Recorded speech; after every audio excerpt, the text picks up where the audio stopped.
बहुत समय पहले की बात है। किसी गांव में दो बहनें रहती थीं। एक का नाम था गीता और दूसरी का नाम सीता। सीता बहुत गरीब थी और बहुत दुखी रहती थी। लेकिन गीता बहुत अमीर थी और हमेशा खुश रहती थी। दोनों एक ही गांव में रहती थी। सीता अपनी बहन गीता के घर में ही काम करती थी, जिसके बदले गीता अपनी बहन सीता को कुछ खाने को दे देती थी, जिससे सीता का घर चलता था। सीता अम्बे माता की अनन्य भक्त थी। वो रोज माता के मंदिर में जाती और पूजा पाठ करती।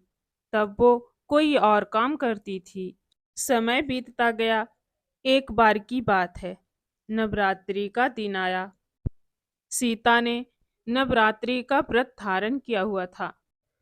उस दिन सीता काम करने गीता के घर पहुंची। क्या बात है सीता, आज आने में बड़ा देर लगा दी तू। दीदी, मेरे घर में थोड़ा काम था, बस उसी में व्यस्त हो गई। ऊपर से आज से नवरात्रा का आरंभ है, इसीलिए थोड़ी समय लग गई आने में। ये सब बहानेबाजी मैं नहीं सुनूंगी। हाँ, अभी चावल फटकने हैं और साग काटना है, वो कौन करेगा। बाकी और भी घर में बहुत सारे काम पड़े हैं, जा उन्हें निपटा दे और जो बचे उसे अपने घर ले जाना। ठीक है। ठीक है दीदी। इतना कहकर सीता घर का काम करने लगती है। चावल साफ करते हुए जो चावल की खूदी निकली, उसे सीता ने अपने लिए रख ली। फिर उसने साग बनाया और उसके डंठल अलग करके अपने लिए रख लिए। और सारा काम खत्म करने के बाद शाम को सीता चावल की खुर्दी और साग का डंठल अपने साथ ले गई। सीता जब घर पहुंची तो उसकी बेटी राखी भूखे पेट बैठी अपनी माँ का इंतजार कर रही थी। माँ, आप आ गई। मेरे लिए कुछ खाना लाई हो? कब से भूखी बैठी हूँ।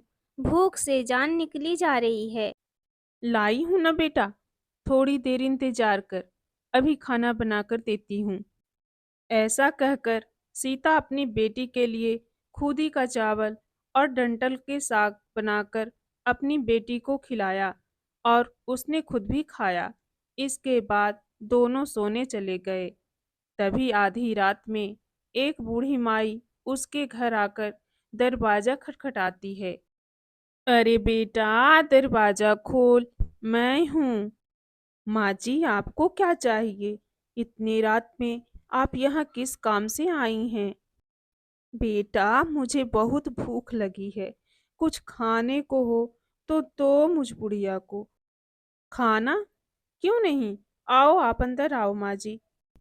सीता उसे घर के अंदर ले आती है और उसके आगे खूदी के चावल और साग के डंठल की सब्जी परोसकर कहती है, माँ जी, हम लोग बहुत गरीब हैं। आज मैंने खूदी का चावल और साग की डंठल की सब्जी बनाई है, आप इसे खा लो। हाँ बेटा, क्यों नहीं खाऊंगी, मुझे तो बहुत भूख लगी है। बड़े बड़े लोगों के दरवाजे खटखटाए, किसी ने भी इस बुढ़िया को पूछा तक नहीं, लेकिन तू मुझे आदर से बिठाकर खिला रही है।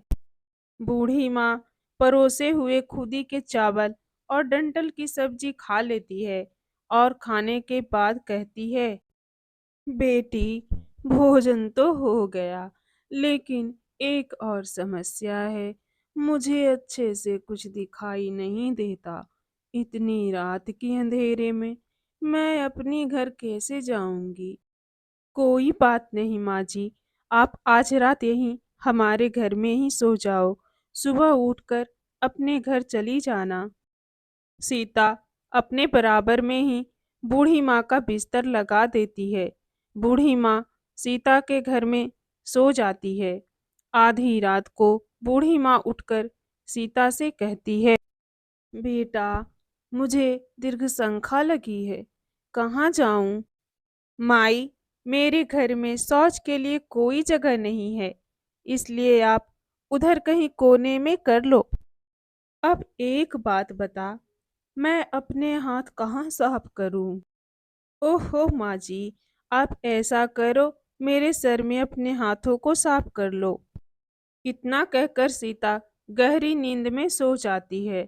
अगले दिन सुबह सीता देखती है कि उसके बराबर में वो बुढ़िया माँ नहीं है। सीता को यह सब सपने जैसा लगता है।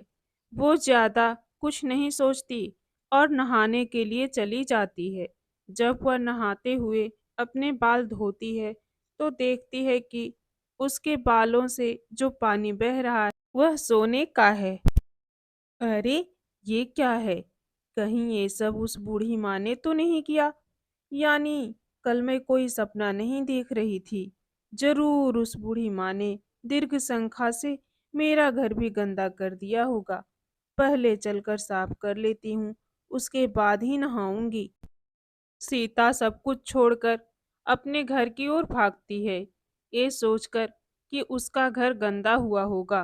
पहले उसको साफ करना होगा, तब आकर स्नान करूंगी। जब सीता अपने घर में जाती है तो देखती है कि घर में सोने चांदी हीरे मोती के भंडार लगे हुए हैं। यह देखकर सीता खुशी से रोने लगती है। अरे, ये सब क्या है? ये सब जरूर अम्बे माँ भवानी की कृपा से हुआ है। वो बूढ़ी माता के रूप धारण करके मेरे घर आई थी और मुझे इतना आशीर्वाद दे गई और मुझे कुछ पता भी नहीं चला। हे अम्बे माँ, मुझे माफ करना, मुझे क्षमा करना अम्बे माँ। अब सीता अमीर हो जाती है।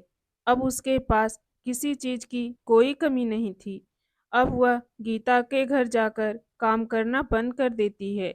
उधर गीता का सारा काम अधूरा पड़ा था। सीता अपनी बेटी को बुलाकर उससे कहती है, जरा जाकर मौसी के घर से तराजू तो लेकर आ। बच्ची बहुत खुशी खुशी से गीता मासी के घर जाती है। गीता जब राखी को देखती है तो उसे लगता है, ये राखी यहाँ क्या करने आई है? क्या हुआ राखी? तू यहाँ क्यों आई है? और तेरी माँ, वो काम करने क्यों नहीं आ रही है? मासी, अब माँ आपके घर काम करने नहीं आएंगी। क्यों री, तू यहाँ क्यों आई है? वो तो माँ ने तराजू मंगाया है, उन्हें कुछ तौलना था। हाँ, रुक जा, अभी लाती हूँ। गीता तराजू के पीछे गोंद लगाकर राखी को दे देती है, ये पता लगाने के लिए कि सीता को ऐसा क्या तौलना है वो थोड़ा तराजू में भी चिपक जाएगा। राखी तराजू लाकर अपनी माँ को दे देती है।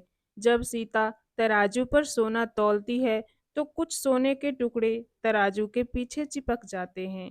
जब बच्ची तराजू को लौटाने जाती है तो गीता उसे पलटकर देखती है तो उसे तराजू में सोना लगा हुआ मिलता है। ये देख वो हैरान रह जाती है। अरे, ये तो सोना है। मतलब ये तराजू से सोना तौल रही थी और इतने दिनों से इसीलिए मेरे घर काम करने नहीं आई। पर इन भिखारियों के पास इतना सोना कहाँ से आया, ये पता लगाना होगा।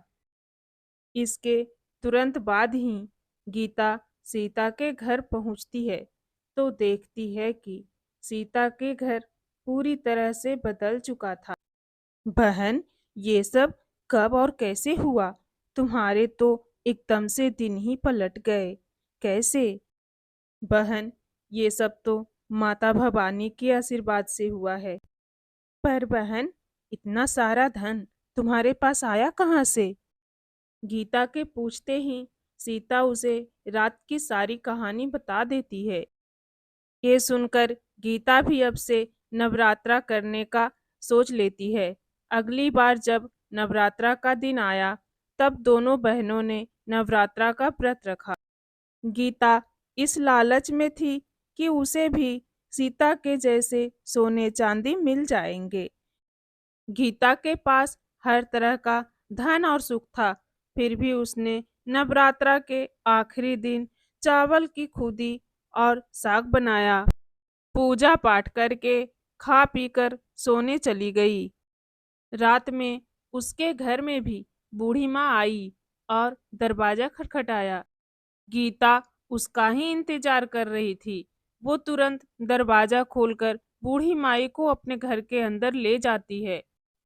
बेटी, मुझे भूख लगी है, कुछ खाने को दे दो। हाँ, मैंने खुदी का चावल और डंठल का साग बनाया है, खाओगी? कोई बात नहीं, मैं सब खा लूंगी। तब गीता खाना परोस देती है।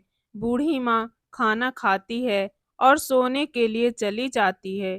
फिर आधी रात को बूढ़ी माँ गीता से कहती है, मुझे दीर्घ संख्या लगी है, मैं कहाँ जाऊं? अरे वहीं कहीं कोने में कर लीजिए। बेटी, मैं अपना हाथ कहाँ साफ करूं? मेरे सर में साफ कर लीजिए। बूढ़ी माई अपने हाथ को गीता के सर में साफ कर लेती है। गीता सोचती है कि जब वह सुबह उठेगी तो उसका घर भी सोने से भरा होगा, लेकिन होता इसका उल्टा है। जब गीता सुबह उठती है तो देखती है कि उसका पूरा घर गंदगी से भरा पड़ा है। ये सब देखकर गीता बहुत दुखी हो जाती है और उसे बहुत गुस्सा भी आता है। वह अपनी बहन सीता को बुलाती है और उस पर खूब गुस्सा करती है। तुमने मुझसे झूठ कहा था, मेरा पूरा घर गंदा करवा दिया। ये देखो क्या हो गया। तुमने जो बोला था मैंने वैसा ही किया, पर मेरे साथ ऐसा क्यों हुआ? यही तो तुमने गलती कर दी बहन। तुम्हारे पास तो सब कुछ था, किसी चीज की कोई कमी नहीं थी, फिर भी तुमने लालच किया।